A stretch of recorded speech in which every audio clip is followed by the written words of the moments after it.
Et l'ensemble des patriotes et citoyens épris de démocratie et de justice dans ce pays doivent le comprendre. Les obstacles érigés sur notre chemin ont été nombreux et variés. Ils ont été pernicieux et diaboliques. Mais notre endurance et notre patience pour la réalisation du projet de libération du projet ne doit connaître aucune limite. Les patriotes doivent se renforcer dans cette conviction-là que ce combat-là, nous ne pouvons pas et nous ne devons pas le perdre. Et il est hors de question que nous le perdions et que nous sommes tout proches de cette victoire-là qui donnera un souffle nouveau à la démocratie, un vent d'espoir souffle au Sénégal. Il faut que cet espoir-là soit concrétisé. Et la seule voie pour le concrétiser, c'est la détermination des patriotes à tomber sous les balles s'il le faut, à aller remplir les prisons s'il le faut, mais que jusqu'au dernier patriote, qu'on soit convaincu que ce dernier patriote-là remporte la victoire pour que la démocratie et l'état de droit soient restaurés au Sénégal. Nous vous remercions. La patrie ou la mort, nous vaincrons.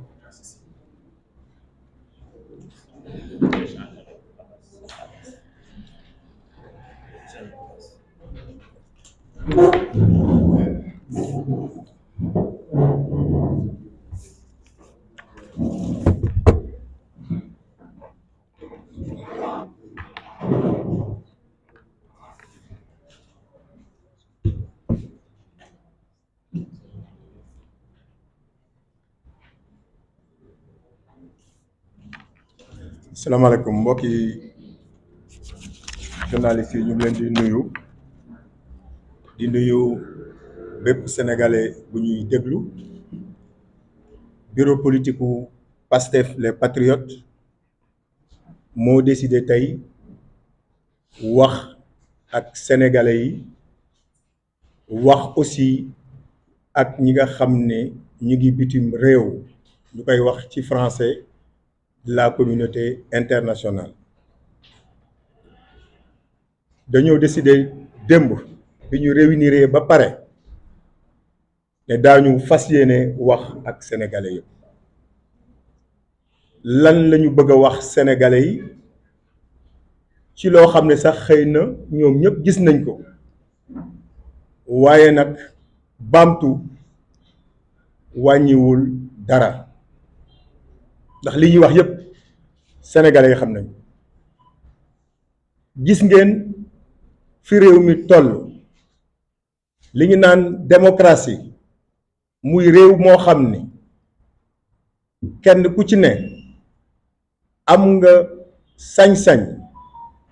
pour li nga war a xeex nga xeex ko, am nga sañ-sañ boo bëggee jiite réew nga jiite ko. démocratie muy réew moo xam ne yoon moom moo ko war a encadrer. loolu yëpp gis ngeen ne mu ngi nërmeelu ci biir réew mi, te kenn waralu ko ku dul Macky Sall bi waxoon fii ne dinaa jël opposition bi nal ko comme limon ba du deseti ndox. ci loolu la nekk bañ ko joxee réew mi ba léegi. lenn rek moo tax mu bëgg ko def, bëgg na def boppam buur di def lu ko neex di bummi. li ci gën a doy waar mooy ne acharnement bi nga xam ne teg nañ ko ci kaw le président Ousmane Sonko. lu ko waral? parce que Macky Sall def na ay sondage, maanaam ay xeetu laaj la yoo xam ne dañ koy laaj sénégalais yi. def na ko defati ko, utiliser ay cabinet yu jógee extérieur. saa yu ko defee ñu ne ko kii nga jàkkaar loolu muy président Ousmane Sonko, bu ngeen demee élection deuxième tour sax doo ko def. donc sénégalais yi war nañu comprendre lu tax li ñuy def président Ousmane Sonko ak di ko def ñi bokk ci parti bi, lan moo tax Macky Sall di ko def. leer na nañ. umpule woo leen ni Sénégal bari na ay opposants. waxuñu ko nag pour xeeb qui que ce soit, parce que ay nawle lañu, mais lu ne fàng kenn du ko jeex. lii président Ousmane Sonko di daj depuis 2014 mu gën a tàkkarnaase nag léegi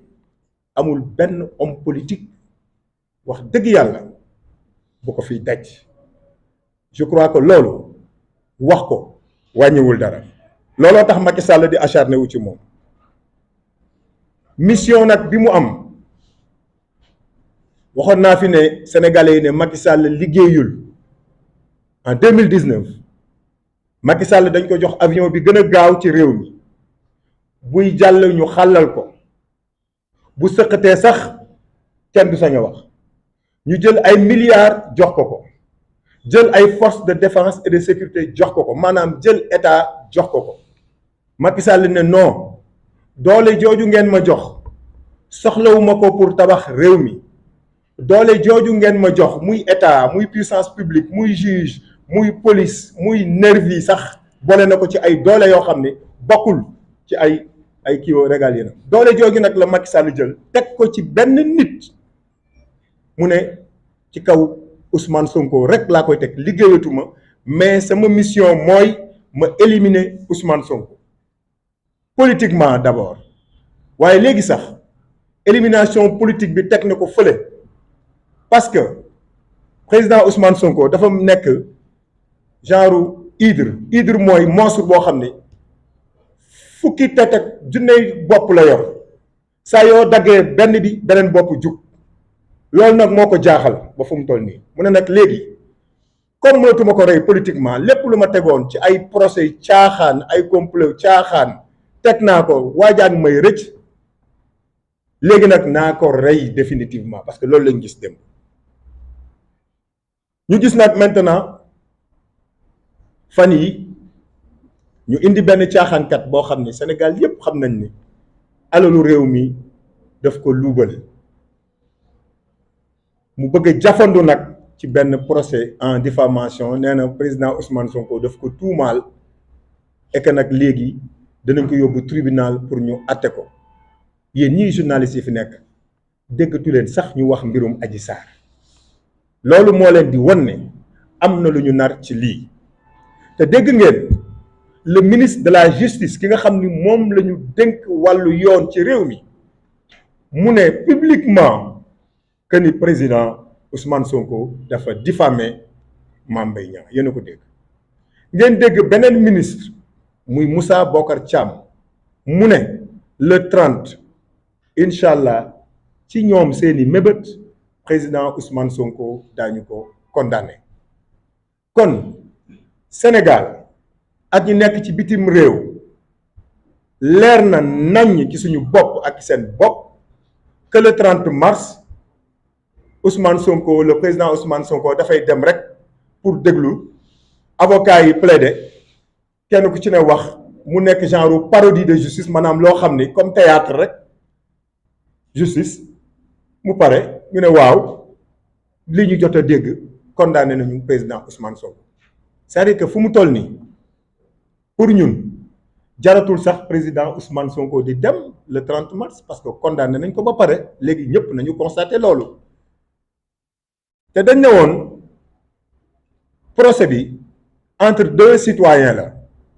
te dégg nañu juge bi ci pour bay passé mu ne il faut que ñu àtte président Ousmane Sonko tey parce que saa yuy génn li ñuy mobiliser ci alkaati xeetu alkaati bu ne nag muy BIP di GIGN di police ak sax xëy na sañu ko wax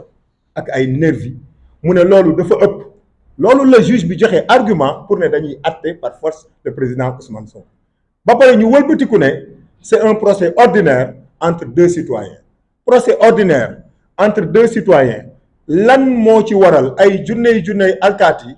ñu sotti leen cité Kër Gorgui lan moo ci waral procès boobu ñu ne ñu jël président Ousmane Sonko ne ko doo génn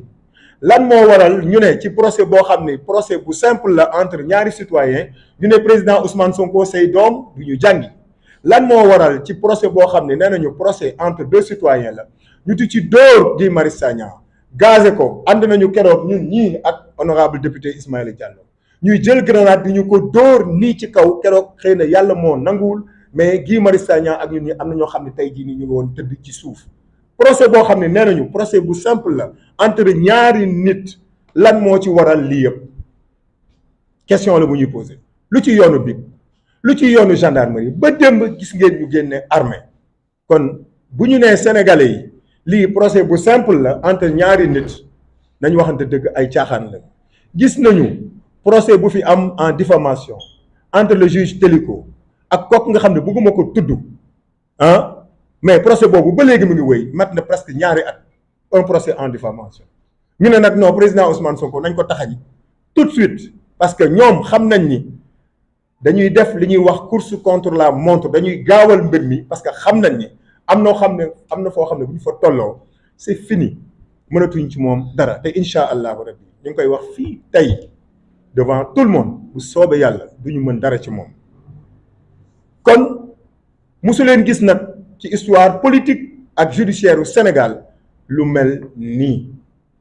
ñu ne nag li ko waral mooy la ñu waxoon ca kanam mooy ne Macky Sall ki nga xam ni moo ko teree nelaw ba saa yu tëddee bu ko géntee sax day tëb mel ni cauchemar parce que dafa géntu lu doy waar loolu moo tax mu ne tey dinaa éliminer président Ousmane Sonko par tous les moyens même nag bu fekkee sax damay dox ci ay néew dox na ci ay néew le 14 mars 2021 en mars 2021 fukki nit ak ñeent ñu ngi tëdd ci suuf ay néew yoo xam ni Macky Sall dox na seen kaw barke démb bi affaire bi commencé ñaari néew tëdd nañu te kenn xamul mbir mi fu muy mujjee ça veut dire que Macky Sall yoonam nekku ci naa rey sénégalais yépp sama yoon nekku ci mais bu soobee yàlla dinaa maintenir au pouvoir loolu nag la sénégalais yi dul nangu meeting bii passé am Parcelles Assainies président Ousmane Sonko dafa ne woon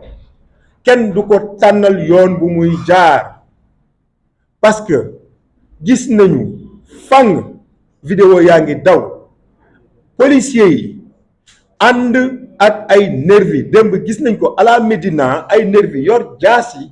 ànd ak policiers yi di dàq xale yi ñépp gis nañ ko démb keroog président Ousmane Sonko bu muy jógee tribunal ñi di ko gazé keroog loolu du gendarmerie gëmuma sax ne police la loolu ay nervi ñoom ñoo ko def parce que commandant bi nga xam ne moom moo yoroon sécurité bi ñëw na ba ci ñun ne am leen confiance ci ñun président Ousmane Sonko dañ koy yóbbu escorté ko mu ñibbi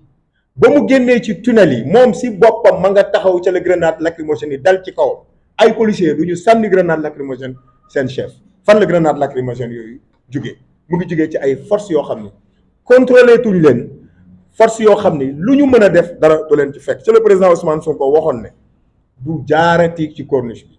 démb looloo tax ba ñu ñëwee ba ci rond point Stel bi mu ne du ma jaar corniche bi comme nee ngeen sama sécurité ngeen bëgg mais d'accord bàyyi leen ma jaar fi ma jaar ngeen escorté ma dem parce que diggante cité kër góor gi ba foofu mais gendarme yi ñoom ñoo ñu escorté ba foofu lu tax mënuñu koo continuer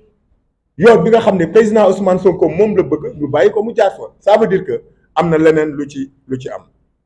ci loolu ñu bëgg toujours rek comme à ses habitudes gàcceel président Ousmane Sonko c'est-à-dire que humilier ko toroxal ko en réalité Macky Sall loolu la bëgg Ousmane Sonko di torox dégg naa kenn ci ñoom barki démb mu ne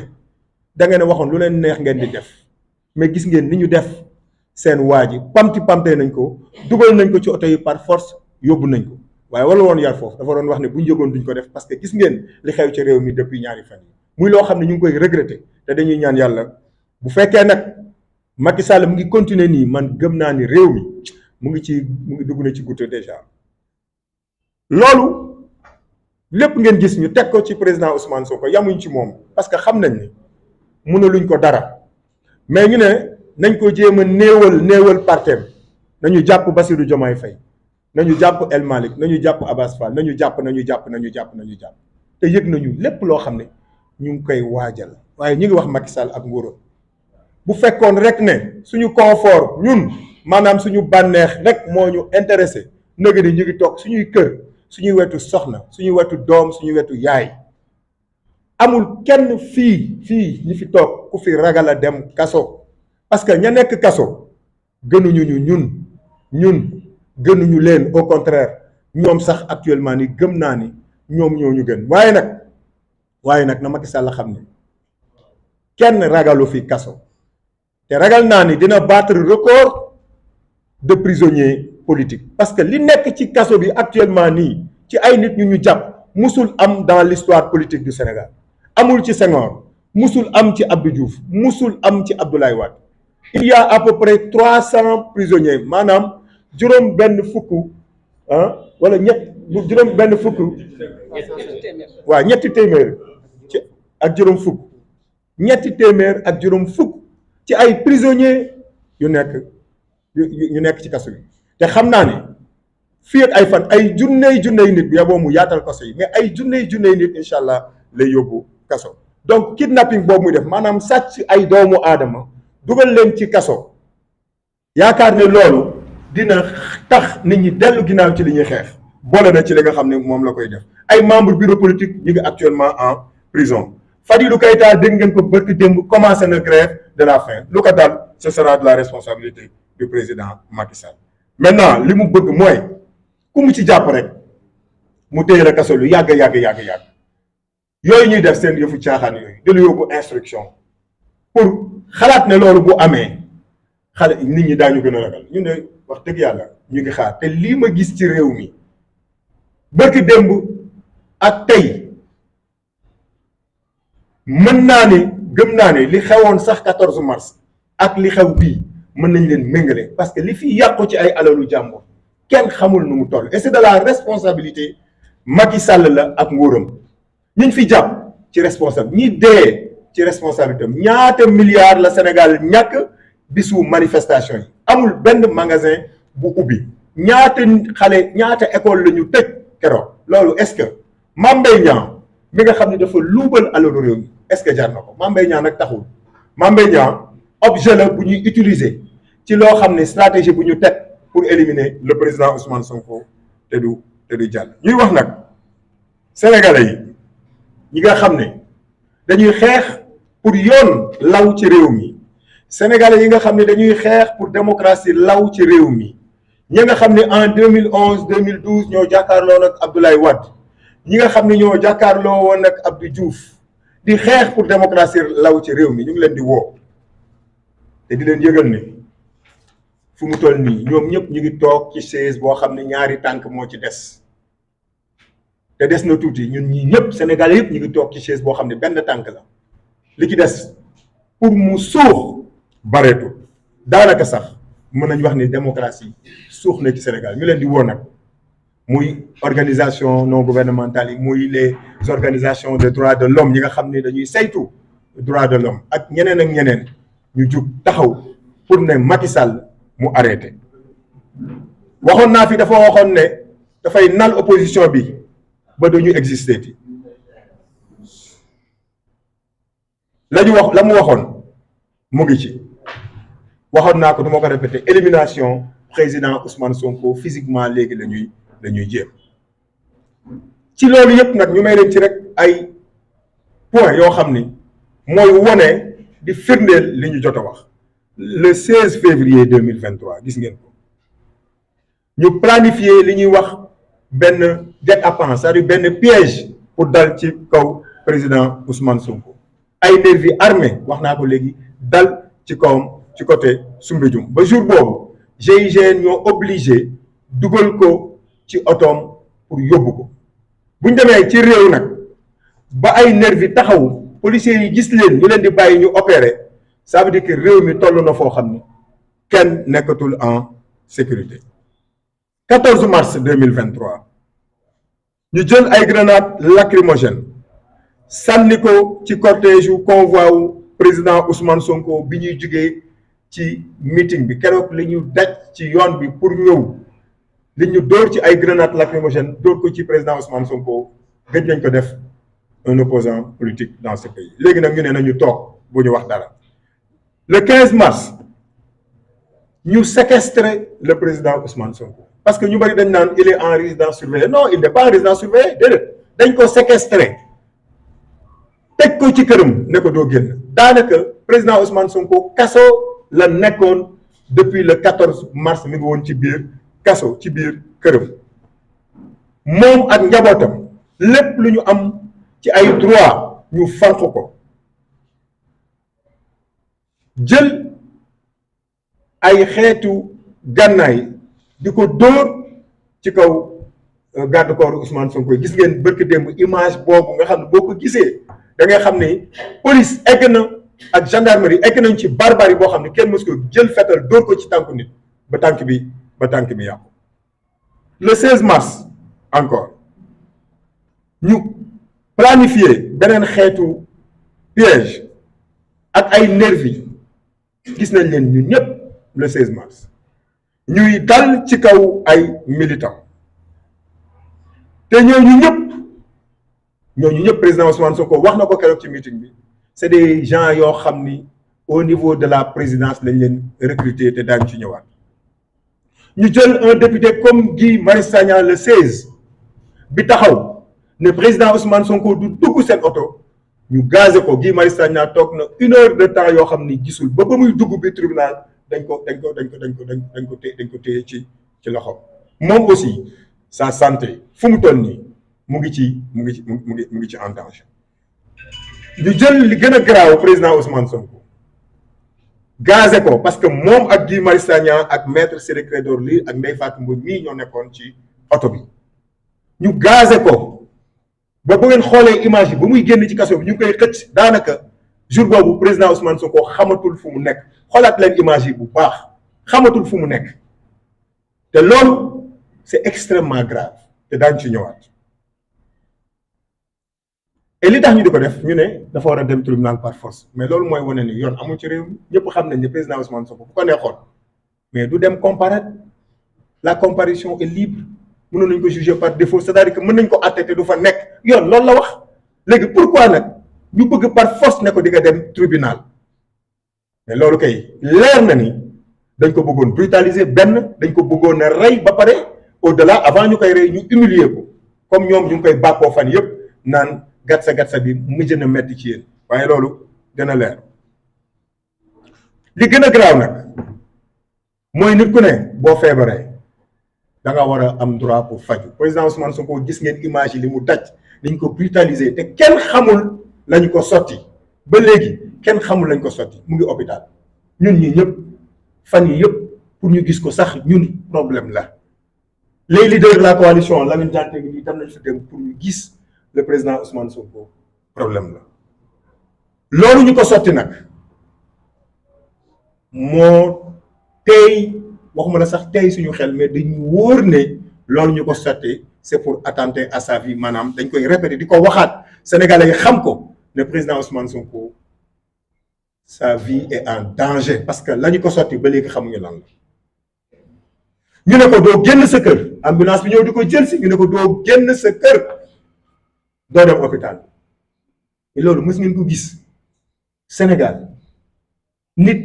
ku ñu agressé mu war a dem hôpital ñu ne ko doo génn doo dem hôpital loolu nag moom moo gën a garaaw ci mbir mi te li ci gën a garaaw mooy docteur moo bind certificat médical ne kii il faut ñu évacuer ko ñu xool ko.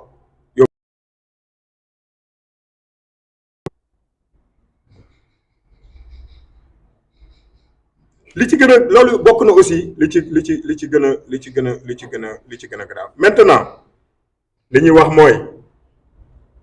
opinion nationale maanaam ñi nekk ci réew mi ak ñi nekk ci bitim réew que Macky Sall ak ministère de l'intérieur ñooy responsable daanaka ci lépp loo xam ne tey jii nii dal na le président Ousmane Sonko ñoom ñaar kese ñooy responsable te lépp lu xew ci réew mi après ñoom ñaar kese ñoom ñooy responsable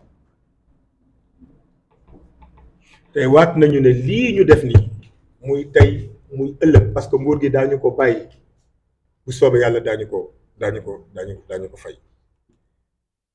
fi ñu toll nii nag état de santé président Ousmane Sonko jaaxal nañu ñun ñëpp parce que moom moo nekkoon ci oto bi ak maître Ciré Clédor Ly ak Guy Marius Sagna maître Ciré Clédor Ly évacué nañ ko démb France te moom ci oto bi la nekkoon te pompe bi ci kaw président Ousmane Sonko ak Guy Marius Sagna lañ ko dóor. Ça veut dire que effet yi sax dafa dal l'avocat te avocat bi dem na. avocat bi dem na parce que moom kenn empêché wu ko mu génn Sénégal li ñu bëgg nag bëgguñu ko sax maanaam dañ koy exiger à ce que le président Ousmane Sonko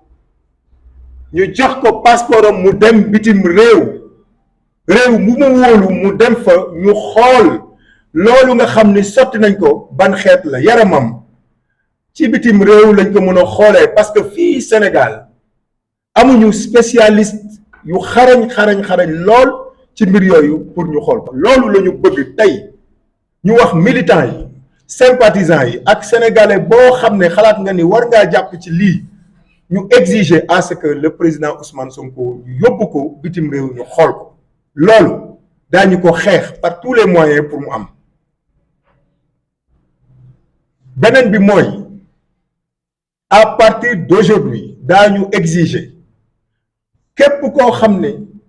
jàpp nañ la illégalement parce que le droit de manifester constitution bi moom moo ko rëdd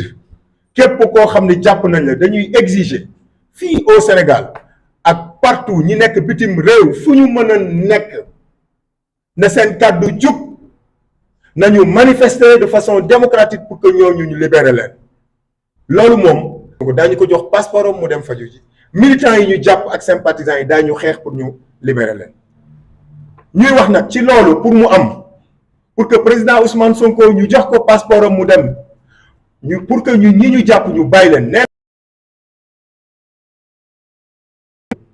góor jigéen mag ak ndaw sympathisants yi nga xam ne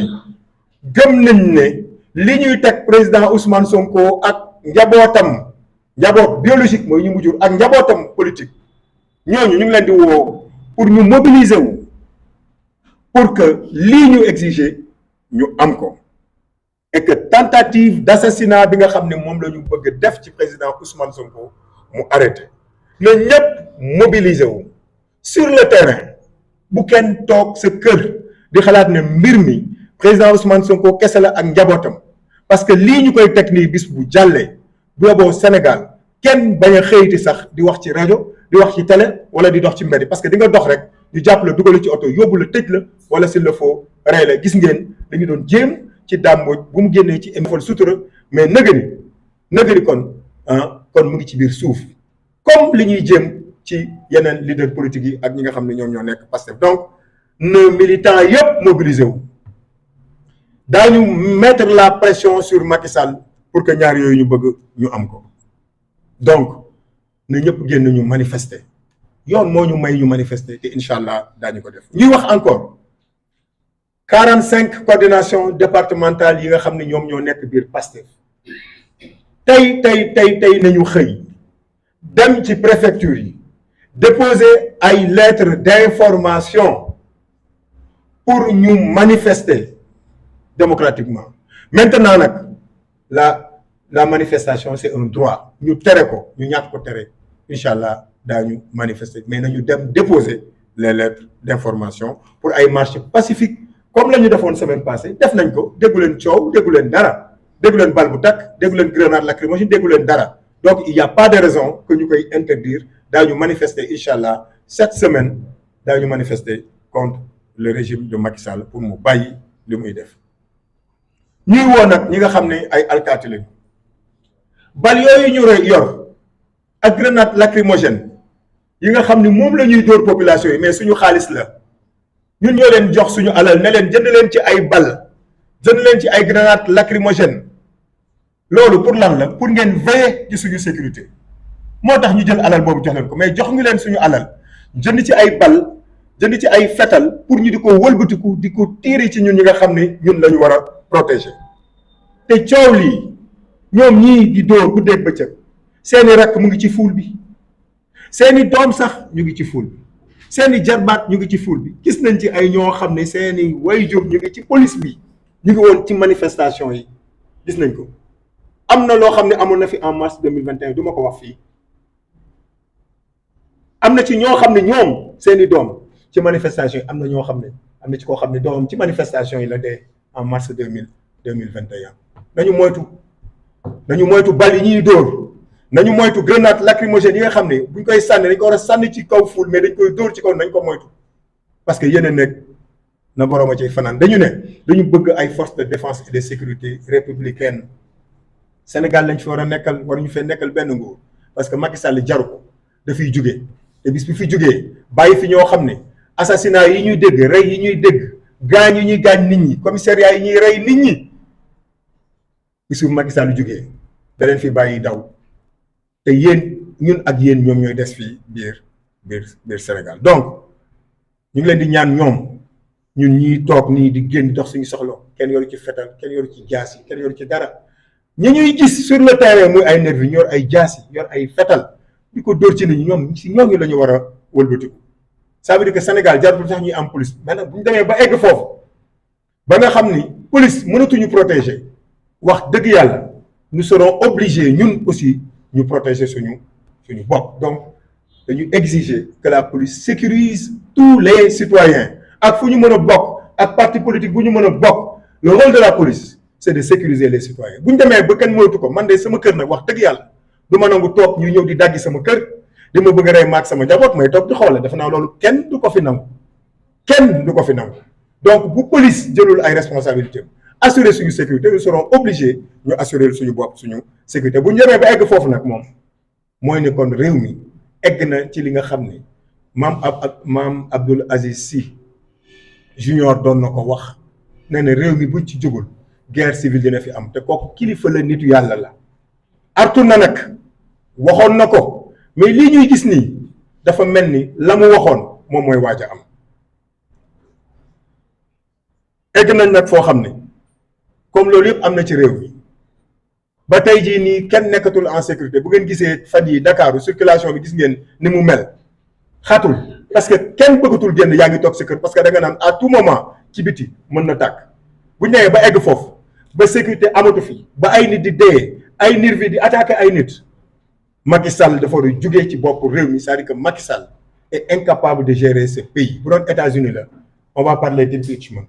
C'est-à-dire que dañ ko war a empêcher mu exercer. Macky Sall fi mu toll nii dafa war a jugee ci bopp nguur gi, te loolu daañu bu ñuy manifester daañu exiger à ce que Macky Sall démissionné. amatul légitimité pour yore réew mi, mus koo yor sax, parce que élection 2019 ñëpp xam nañ fi mu jaaroon. dañ ne c'est un président boo xam ne xëy na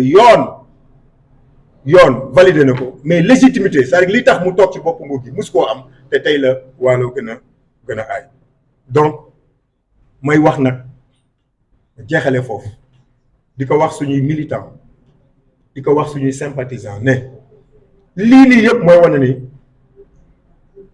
victoire bi jege na. lii ñuy def ni yëpp ñoom mooy wane ni réew mi déjà mu ngi ci loxo les personnes yi nga xam ne elles sont éprises de paix et de justice. loolu moom moo am, moo tax bu leen kenn dévier, et je sais que kenn mënu ko, parce que bu nit ñi mënoon Pastef li mu daj yëpp de 2014 à maintenant ci ay agression, ci ay xeetu rey suñu militant gis nañ ko, ak président Ousmane Sonko ay xeetu kaso yi nga xam ne ñii ñëpp presque jaar ñii nga xam ne ñu ngi liggéey tey jii nii au niveau des impôts, muy Bassirou Diomaye Faye muy Matar Sène mii ngeen gis ci ginnaaw, daanaka xañ nañ ko lépp, liggéeyatul daanaka.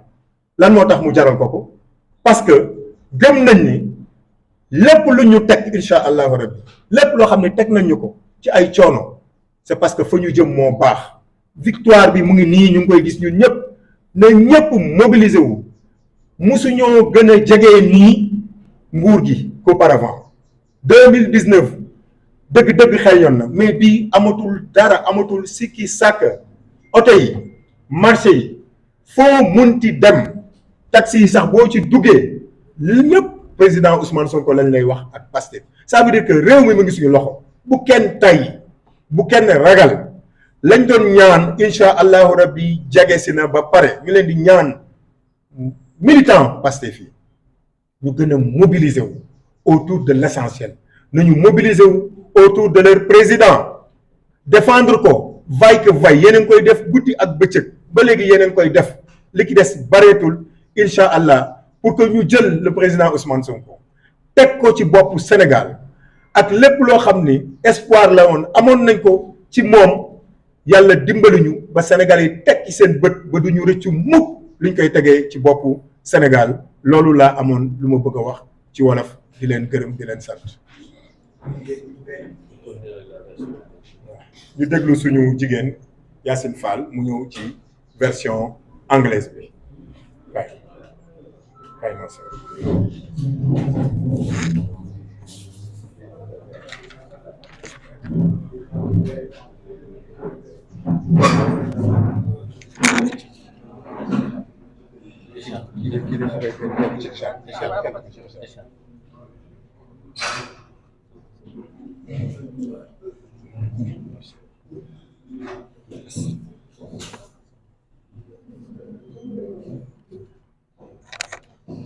Thank you for the members of the press for coming to cover this press conference. We are today trying to raise our voices to speak to the Senegalese people in Senegal and above, in Senegal and outside our frontiers, and also to the human rights community, to the international community, and to any individual or organization that considers to be a friend of Senegal. We are doing so because we are witnessing a downfall of the Senegalese democracy by Macky Sall, who confirms once again that he is determined to step over the opposition and the people of the country by maintaining himself into a dynasty that Senegalese people will not accept.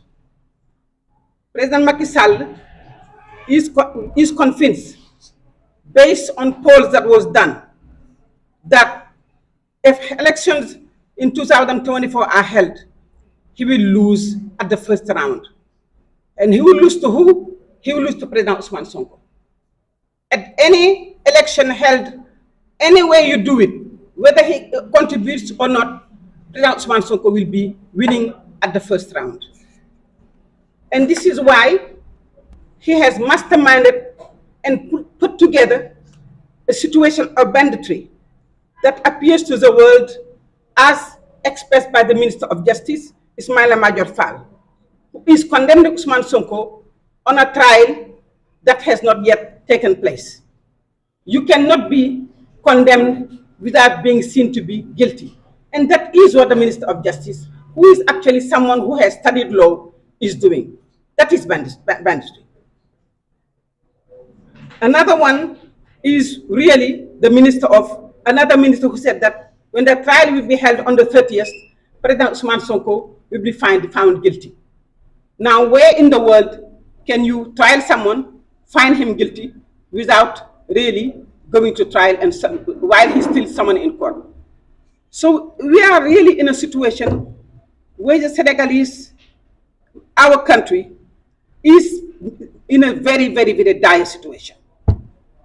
Let alone a sham defamation trial required by the mobilization of all forces, the police forces and the elite of the police forces, our gendarmerie, and even now our army is involved in trying to really stample on our democracy. This shows the insane will of President Macky Sall to really prevent, by all means that he can use, and especially the judiciary, weaponizing the justice system and using the army, to really prevent President Ousmane Sonko from being a candidate, and in doing so, attacking his bodily integrity and trying to take away his life, including the life of his lawyers and all of his followers, all members of the party that are along him. During the meeting, the huge Giga meeting we organized in Parcelles Assainies, President Ousmane Sonko did clearly say that he confirmed again his decision to go to trial, to respond to court, but he will decide which direction and which route he will take. He has the freedom to do so. No one in Senegal, be you a political opponent or any citizen, should be given a route or direction to take. President Ousmane Sonko realized that his safety was taking Avenue Blaise Diagne, because the avenue on the Corniche was filled by thugs and militiamen hired by the state who were trying to attempt to his life. This is what brought again the confrontation. And this confrontation in 2021 started with this. This very famous corner that you can take, choosing what road to take, and he was prevented from taking the road he wanted to choose. As we know, the route they want to put President Macky Sall is filled by people who are trying to attempt to his life. In addition to all of these crimes that have happened since 2021, there is targeted kidnapping of party officials, members of our party, mayors. Yesterday, the mayor of Kermassar, who has been arrested to be punished because he organized a huge meeting. People are being arrested in the street without any procedures and legal procedures. We just find you in the street walking around, minding your business, doing your way about, and say, okay, you are arrested, follow me. This is the state where we live in Senegal. So we are saying that these crimes, targeted killings that have happened since 2021, to members of our party, to our militants, to people in our elite, in the leadership of our party, and all coordinators, even at the regional level, this needs to stop, because there is no justification, there is no reason for this to happen. This use of force without justification is really a state, is the description and the definition of a state of tyranny and of a state of autocracy. So we would like to say that we are really condemning this, and any citizen who loves justice and democracy will really reject this and say that to President Macky Sall, stop. We would like to bring then what happened to our friend, Mr. Dambuj, who is not even a member of our party, but who is a very free person who speaks his mind and who tells the truth. Everywhere he goes, he speaks his mind and he tells the truth as like it happened. He has been followed. He has, coming from a TV program, 7 shots sent on his car, and it's just by the grace of God that he was able to run fast and find a protection in a hotel. This is the state where we are. Not only members of Pastef, but also members of the society, Senegalese people, who show to President Macky Sall that we do not support the fact that you want to annihilate your opponent and the fact that you want to take away this democracy and put it on your own service. We are standing and resisting. They are being harassed, and now their attempt of killing their life. We never had this in Senegal before. Such event never happened before. A citizen being shot several times on his car while he's driving, never before. So we are saying that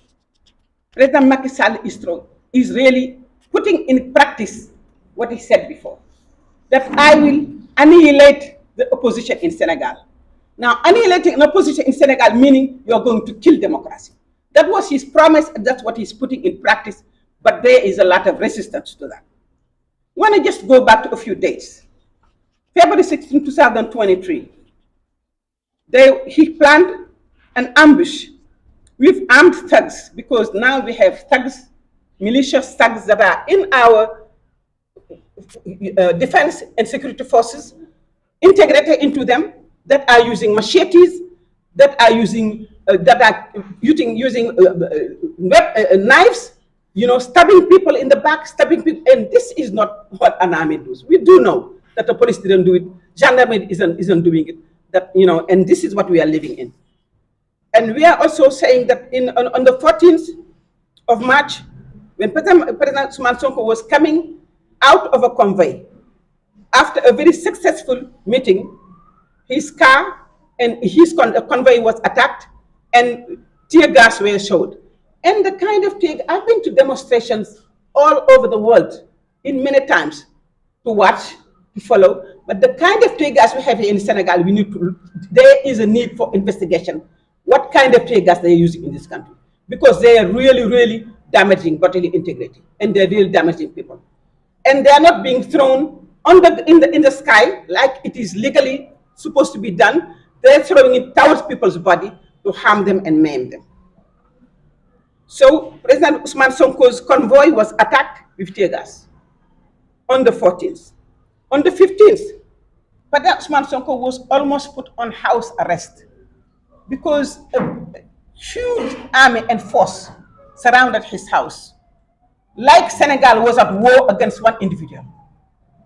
While the person who has said that he is taking him to court for, how do you say? Who's taking him to court because he's really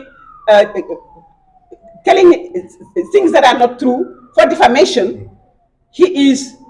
working freely without being, tortured or followed. President Ousmane Sonko was taken by surprise, and the whole army around his house. He was not able to get out. He was not able to take his son to school, and this happened from the 15th. And anyone from the house who wanted to go out was prevented from leaving, and anyone trying to go to visit him, including myself, was prevented, and other people were prevented from entering. This is house arrest, and we don't understand what is the ground for doing so. Now, on the 16th, the day of the court, where he was summoned to court, President Ousmane Sonko left his house in peace and healthy. We need to insist in that term, that left his house healthy, with followers that were accompanying him last before. Arriving at the very historic corner, he was again prevented from taking the road he wanted to take. And this is the second time. This is what happened in 2021. Again, this is what is happening. It happened on the 16th of March 2023. There, he's being told, you are not able to take the road you want to take. We will decide the road you want to take. When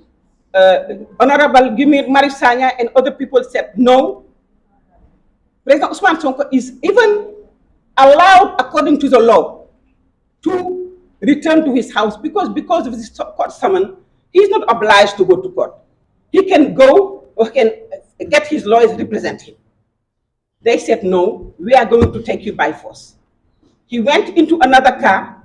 just to have peace. They found him in the car, they tear gassed him, and they forced him, and they actually bodily hurt him, took him and put him in another car, in a police car, to take him to the court. This is when Senegalese people said, enough is enough. We are taking the street. That's when the riot started. Now what happened? Ousmane Sonko was forced to the court, but he was really, really violently shaken and brutally aggressed. When he arrived in the court, his clothes were dirty. He was totally confused and tired. And despite that, the prosecutor decided that they were going to pursue with the court proceedings. But while he was in this police car, and before that, they tear gas him. They tear gas him, they tear gas his lawyer, and they tear gas a member of parliament. And also, while inside the court, they tear gas him again. Now, we know what dictators do when they want to eliminate opponents. They use these very dangerous gases that we have seen in the world, throughout the world, being used to really prevent someone from operating physically and mentally, and destroying maybe even their internal organ. We have seen that people die, or later on, they just become really unable to function. So we have very high concern of what happened between the time that Ousmane Sonko was taken from that intersection and the moment he arrived inside the court. We are saying that this is really a plan to assassinate him, take his life. We are saying that, and we wait our words, because this never happened in Senegal. Never in Senegal have we had a political opponent, a candidate who everyone, all the observers inside and outside the country know that if elections are taken, he has a lot of chances of being our next president, that he's being brutally aggressed in this manner. President Macky Sall has put Senegal into a state of really tyranny, into a state of barbaric violence against his opponent. And this is what we are condemning. We are saying that President Ousmane Sonko is in a very complex situation regarding his health. What happened was, inside the court, they were very concerned in terms of his ability to participate into the court. But once the court was postponed, and we said that the next date is the 30th of March 2023, when President Ousmane Sonko had the right to leave and freely go back to his home, he was again arrested. Not only was he arrested, but they took him away while the medical team that examined him while the court was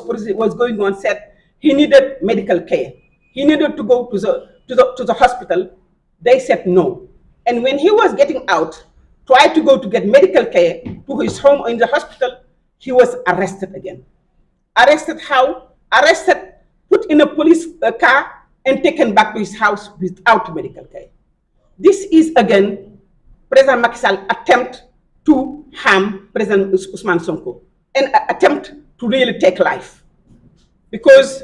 as a president, as a government, you need to assist people who are in danger. You do not try to annihilate him. And that's what they did. When President Ousmane Sonko was taken to his house after receiving gas that we don't know what nature it is, we cannot today say that, but knowing the kind of violence and brutality in this country, we have very much reason of concern that these gases were very dangerous gases. That's our feeling. But President Ousmane Sonko arrived in his house, and all medical experts recognize that when you are thrown these kind of gases, any kind of gases, by people who want to harm you, you need to get access to medical care, go to the emergency room, get tested. They kept him in his house, prevented him from going to the ambulance, prevented from doctors to go to see him for 6 hours. 6 hours that anything can happen. They prevented him from having care until people started making noise that they say, okay, he can go to the clinic. Now, what in the world is President Macky Sall trying to do to Ousmane Sonko? What is his agenda? Is President Macky Sall trying to burn this country? Is he trying to annihilate us, dismantle Senegal? That's what we think. And we are saying no. We will not take it, we will not accept it, it will not happen, because the Senegal doesn't belong to President Macky Sall. He was given to this country as a president. It is time for him to step down. Because when you do certain things, you have no longer the capacity, even according to the constitution, to continue. President Macky Sall has to step down because he has to leave. He has to leave, and he will leave, inshallah. His time is over and his time is up. So we are saying we will continue the resistance, starting from us, the political bureau, and all of our, members of our party, all human rights, all activists, all Senegalese who really want to see this country change, who want to see this country be in peace as it has been known worldwide, who want to see this country that never had a coup d'etat, that never had a regime change through violence. We want to say that we will resist, because this is the only thing we can do at this stage, because we have our back against the wall. And when you have your back against your wall and someone is trying to kill you, all you can do is resist. And that's what we will do. So we are saying to Senegalese, inside the country and outside, do not give up. Stand up. Continue to struggle. Continue to resist. It is your right. And this is what we will do. We will use all means that are under the law to say to President Macky Sall, your time is up. Let it go. Let it go, President Macky Sall. This is not worth it, because no one will be saved out of this. This is what we wanted to say to Senegalese international community. This is what we wanted to say to the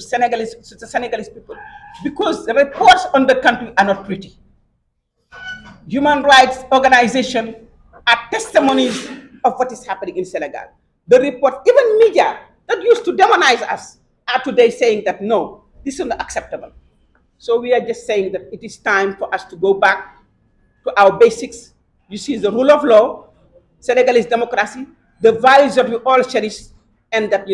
let us stop this violence. Otherwise, it will not only be on us, it will be general. We regret what happened. We regret what happened to all of this during the riots. The economic cost of the country, we could have been prevented. This is not a trial of defamation. This is why I forgot the word. It is a political trial to prevent an opponent from running. And this is the third time President Macky Sall using the justice system to prevent someone who would beat him, to prevent him from running. But the Senegal of 2011 and the Senegal of 2019 is not the Senegal of 2023. We have educated, we have smart, savvy young people who have all the hope of change so they can live in a dignified country with peace. And they will not let President Macky Sall take the country away. So I thank you for listening, but we wanted to give this message to all of you. Thank you.